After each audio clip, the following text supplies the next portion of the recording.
Seja bem-vindo, seja bem-vinda ao canal Grupo Intelli. Hoje teremos a estreia do quadro Bate-Papo Grupo Intelli, o quadro onde conversamos com grandes nomes do mercado de energia brasileiro. Neste primeiro bate-papo, teremos a presença do engenheiro Dr. Paulo Edmundo Freire, da Paiol Engenharia.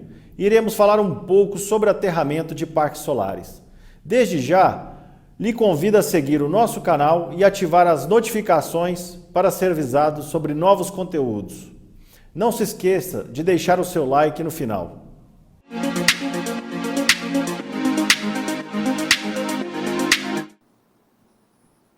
Olá, Paulo. Boa tarde.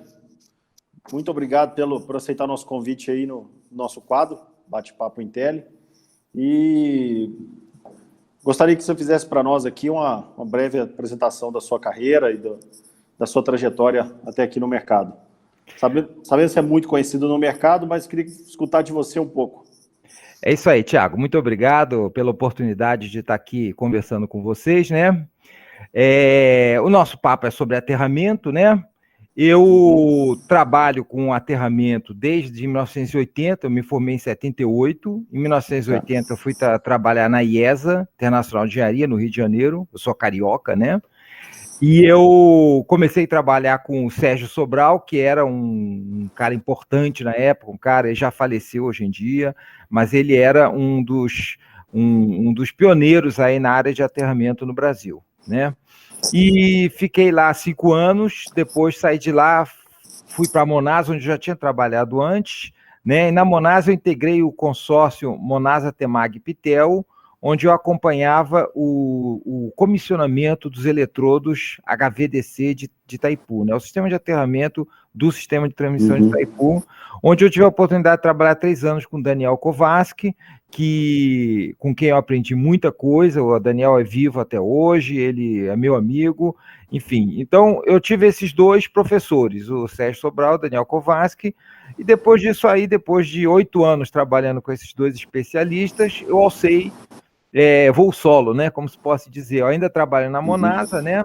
Na década de 90, eu montei a minha empresa de consultoria. Na década de 90, não, no ano de 1990, melhor dizendo. E montei minha empresa e desde então eu tenho atuado como consultor nessa área de sistema de aterramento, proteção contra casas atmosféricas.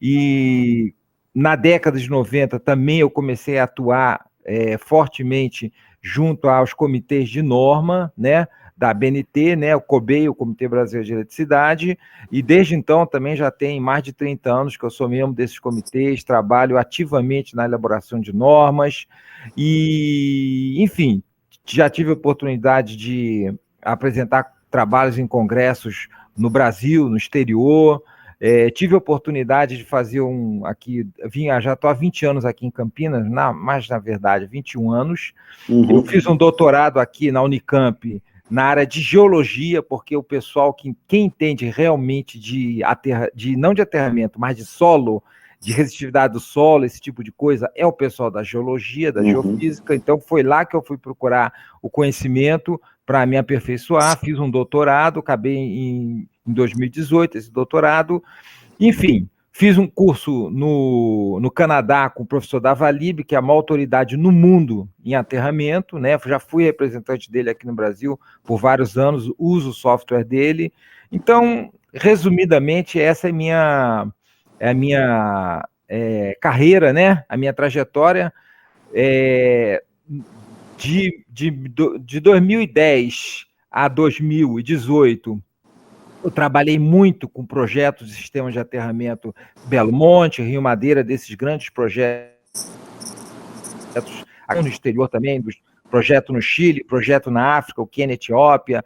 Então, eu tive também um pouco dessa experiência internacional, né, trabalhando com empresas internacionais grandes, tipo Siemens, Chesi da Itália, né, com empresas espanholas, enfim, empresa no Chile também. Então, esse aí é basicamente o meu perfil. Nos últimos 2 anos, o que está bombando são os renováveis, né? Sim. Usina fotovoltaica, usinas eólicas, esse aí tem sido os projetos mais mais interessantes que a gente se envolve nesse período, né? Nos últimos anos. E também projetos assim desafiadores, porque a gente está encarando uma realidade de Nordeste, de solos áridos, solos alta resistividade, que estão exigindo que a gente se recicle para fazer projetos de aterramento em condições que são bem mais complicadas do que a gente encontra na região sul-sudeste, né? Sim, sim. E foi até bom você comentar isso, porque, assim, seu currículo é um currículo de peso, você é um excelente profissional e um profissional bastante cotado no mercado, principalmente no mercado de renováveis, né? E por isso que eu acho que você vai agregar bastante aqui no conteúdo para o nosso público.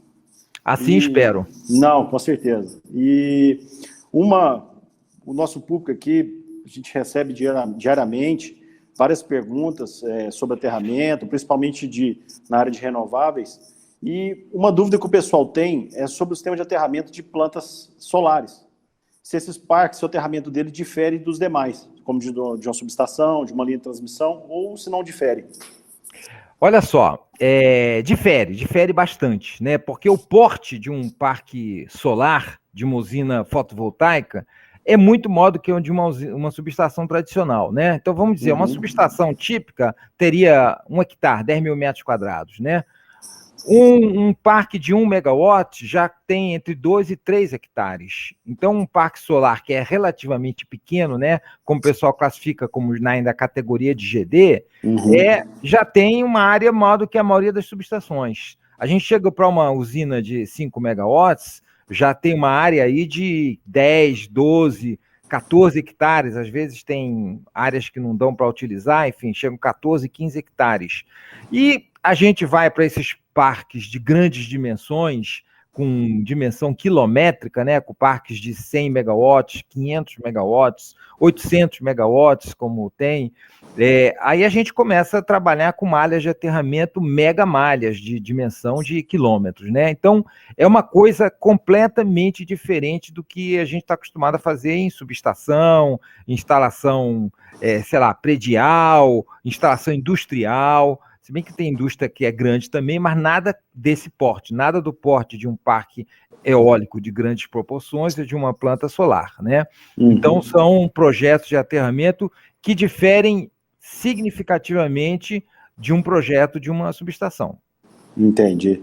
E normalmente, quais as normas são utilizadas nesse projeto ou deveriam ser utilizadas? Porque recentemente tivemos a publicação da norma para parques solares, que foi debatido no mercado, que não está totalmente completa, talvez pode ser até revista, né?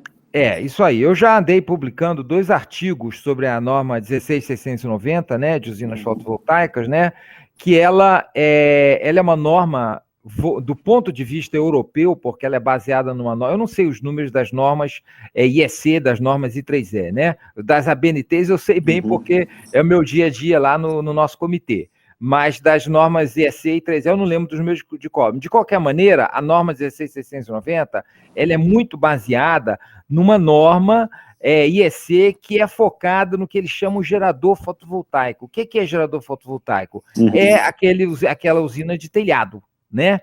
Pode ser um telhado de uma residência, pode ter um telhado de uma planta industrial, mas é um tipo de sistema de geração de energia que está atrelado a uma instalação de consumidor. E por isso que o pessoal na Europa adota esse nome de gerador fotovoltaico, né? Então, ela não tem um sistema, ela não é uma instalação que tem vida própria, ela está atrelada à instalação do consumidor. É diferente de uma usina dedicada à geração de energia, que é normalmente de solo, eventualmente flutuante, né? Onde você tem uma infraestrutura toda dedicada para o sistema de aterramento e proteção contra escadas atmosféricas dessa planta, que vai estar entregando energia, seja para uma rede de média tensão de uma concessionária, como é o cabo das usinas GDs, né, até 5 megawatts, ou que vai estar interligada para numa subestação de alta tensão, né, que vai estar jogando no Sistema Nacional Interligado a energia, né, subestações de 138 a 500 kV, né? Então, para essas últimas usinas, a gente não tem norma, né? Existe um planejamento, existe um projeto de ter uma norma de aterramento específica, norma BNT para usinas de solo, mas essa norma, por enquanto, é um projeto, é um rascunho, eu já estou trabalhando nesse rascunho, mas ainda é um projeto de norma. Bom saber.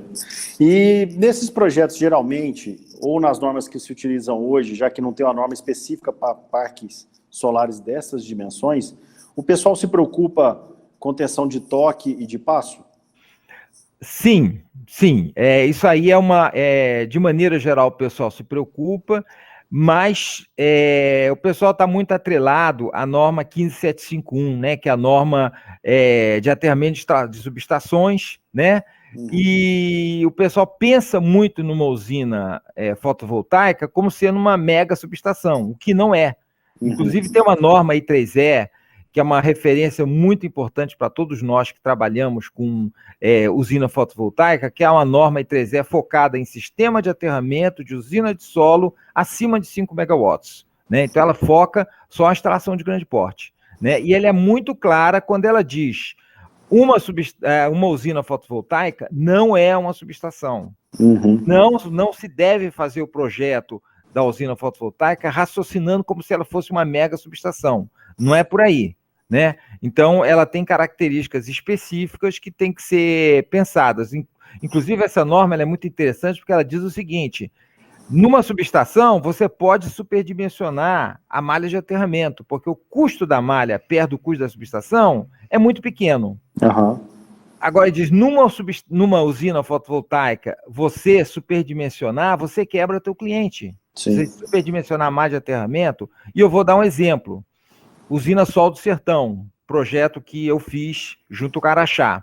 A usina Sol do Sertão é uma usina de 475 megawatts, ela tem 200 quilômetros de cabo. É muita coisa. É muita coisa. Então, um erro nesse projeto você bota 300 quilômetros de cabo e você bota o projeto no vermelho, entende? Sim. Então, o projeto de aterramento de uma usina fotovoltaica, especialmente quando ela é de grande porte, ele tem que ser muito bem pensado, usando as ferramentas adequadas, softwares específicos, o programa que serve para simular uma subestação não serve para simular uma usina desse porte, são programas mais sofisticados, mais poderosos, e, enfim, isso tem que ser levado em consideração, e o mercado ainda não tem muita consciência desse aspecto. Entendi. E foi até oportuna essa sua frase, você falar sobre a viabilidade do projeto, porque nesse ponto de vista o pessoal também leva em consideração o tempo de vida útil dos materiais, né? Isso. E a gente vê às vezes alguns projetistas deixando de lado o cabo de cobre com medo da pilha galvânica que poderia ser formada entre o cabo de cobre e a estrutura de aço zincado. Qual a sua opinião sobre isso? Olha só, na minha experiência, numa usina GD, se a gente olhar a área de haste zincada cravada no solo e a haste de uma malha de aterramento típica, a gente vai ter que dependendo da resistividade do solo e da corrente de curto-circuito, nós vamos ter na faixa de 2 a 10% da relação de áreas, o que significa que a área da malha, a área de cobre, é entre 2 e 10% a área de haste cravada no solo. Né?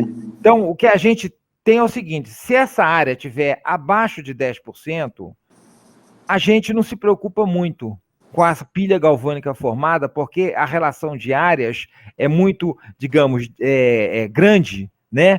Aliás, é pequena do ponto de vista do cobre, né? Não tem cobre suficiente para produzir uma corrosão significativa nas estacas, que via de regra, quando a gente está falando de um bom fornecedor, essas estacas são tratadas, né? Essas estacas, frequentemente, elas são cravadas por percussão no solo, elas têm que encarar o atrito do solo. Então, essas estacas, elas recebem todo um tratamento de galvanização, de proteção das estacas. Então, a gente não tem que se preocupar. Quando a gente fala uma usina de grande porte, então, são milhares de estacas, né? E quilômetros, da ordem de centenas de quilômetros, mas a quantidade de estaca é tão grande que esse percentual cai para 2%, coisa desse tipo. Então, o percentual de área de cobre para área de estaca cravada no solo é menor ainda do que numa usina GD. Cai bastante. E também eu penso o seguinte, né? Se eles forem substituir esses cabos de cobre ou de aço cobreado pelo aço zincado, para talvez evitar essa pilha galvânica, eu acho que o aço zincado vai se deteriorar tão mais rápido do que a possível pilha galvânica, né? Não, a gente pode analisar essa questão sob dois aspectos. Primeiro, a norma I3E, né? A norma I3E é de aterramento de usinas de solo. Ela diz o seguinte, é para usar cabo de cobre ou cabo de aço cobreado. Ela dá essas duas opções. O cabo de aço zincado é uma coisa que no Brasil o pessoal tem feito para baixar o custo, mas você baixa o custo de implantação e você gera um desastre, aquela tragédia anunciada, né? Para o operador da usina. Porque principalmente as conexões vão se deteriorar e daqui a pouco os strings, né, os arranjos fotovoltaicos perdem a conexão com a malha, ficam desconectados e aí a vulnerabilidade a problemas associados a raios, curtos-circuitos, cresce exponencialmente, né? Porque o aço zincado, numa linha de transmissão, que é onde ele é usado assim extensivamente, ele é fácil, você não precisa nem substituir. A concessionária da linha, periodicamente, ela mede o aterramento da linha, se está ruim, nas torres que está ruim, ela manda cavar uma vala nova e joga um cabo, se nem se dá o luxo de arrancar o antigo. Entendi. Você não consegue entrar com uma retro dentro de uma usina fotovoltaica e escavucar a usina toda para substituir o cabo de aço zincado. Então, é inviável essa solução, ela é uma bomba relógio. Entendi.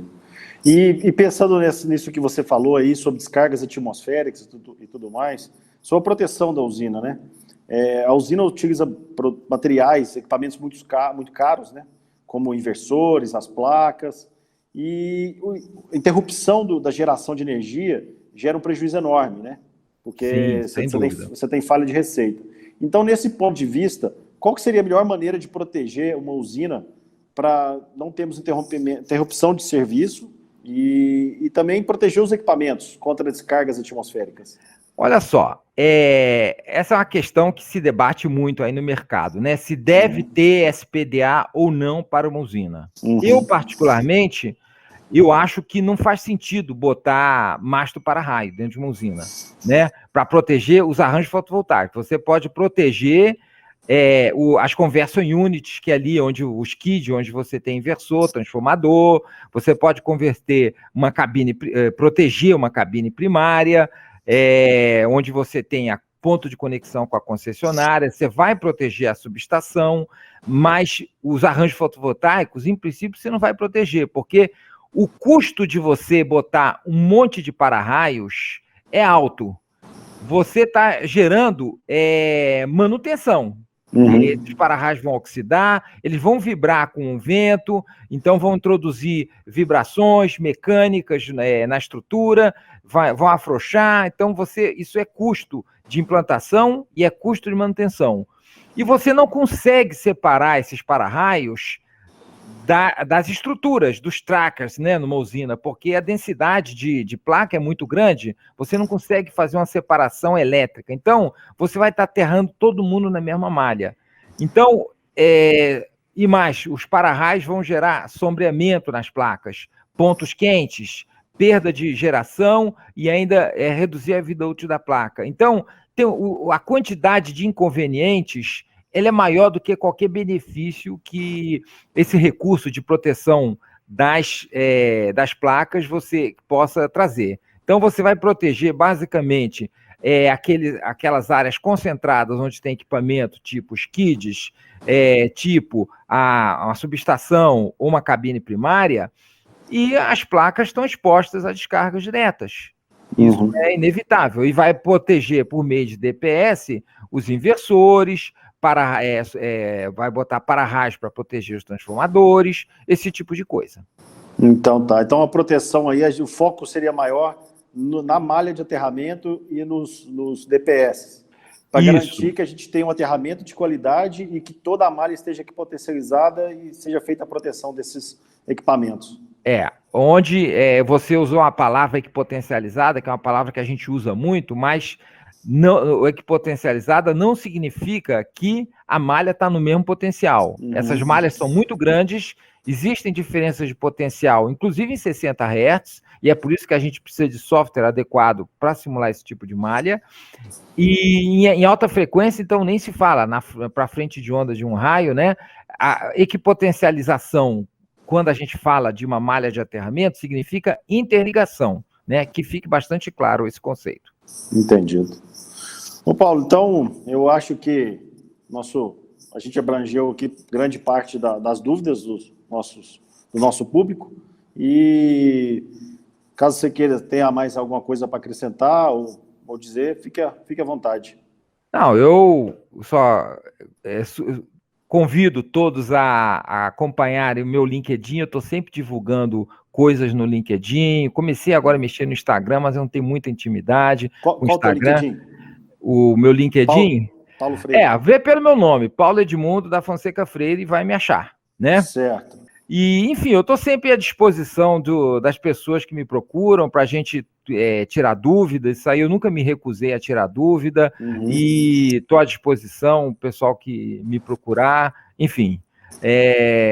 E nessa atividade dou cursos também, dou curso no Canal Solar, um curso de aterramento de usinas fotovoltaicas, né? Mas participo de vários webinars. Então, frequentemente eu estou aí nas redes, compartilhando conhecimento, e falo também para o pessoal acompanhar essas normas todas que estão saindo. A gente tem trabalhado bastante nas normas, né? Ano passado saiu a norma NBR 717 em novembro do ano passado, novembro de 2020, que foi uma norma bastante revolucionária, no sentido que ela modernizou o ponto de vista de medição de resistividade do solo, até coerentemente com os critérios que eu trouxe muito da geologia e da geofísica. Então, tem várias maneiras do pessoal ir se atualizando, enfim, eu estou à disposição para o que estiver ao meu alcance. Legal, Paulo, legal. Então, Paulo, muito obrigado. Pessoal, peço a todos que sigam o Paulo aí, é um excelente profissional, de muito peso, e que está envolvido em todo quanto é projeto de energias renováveis. Paulo, obrigado. Muito peso, não é que eu sou gordo não, tá? Não. Sem discriminação nenhuma. Porque o currículo é extenso. Muito obrigado a todos aí pela atenção. Até a próxima. Tchau.